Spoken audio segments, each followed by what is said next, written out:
Back to news. నగరంలో plastic వ్యర్థాలు నాలాల ద్వారా చెరువుల్లోకి చేరి పర్యావరణానికి సవాల్ విసురుతున్నాయి. నాలాలు, మురికి కాలువల్లో ప్లాస్టిక్ పేరుకుపోయి వరదకు అడ్డుగా మారుతున్నాయి. వ్యర్థాల్లో వస్తున్న ప్లాస్టిక్ను పునర్వినియోగించేలా చర్యలు తీసుకోవాల్సిన అవసరం ఉంది. ఏటా వ్యర్థాల ఉత్పత్తి పెరిగిపోతోంది.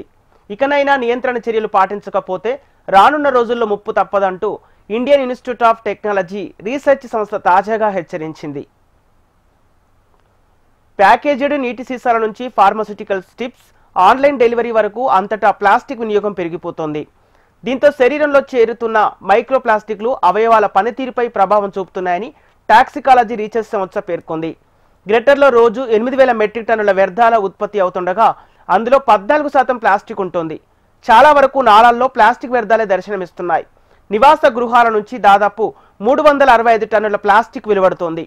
2025లో ఇది 495 టన్నులకు చేరిందని CSIR అంచనా వేసింది. సుమారు 40,000 మిలియన్ల ప్లాస్టిక్ బాటిల్ వీధుల్లోని మురుగు కాలువల్లో, నాలాల్లో పేరుకుపోయాయని సంస్థ పేర్కొంది.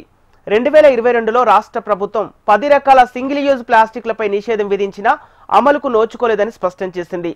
అయితే దీనిపై ఉల్లంఘనలకు పాల్పడిన వారిపై 500 రూపాయలు, అలాగే పారిశ్రామిక వ్యర్థాలకు కారణమయ్యే వారందరికీ 5,000 చొప్పున GHMC జరిమానా విధించవచ్చు.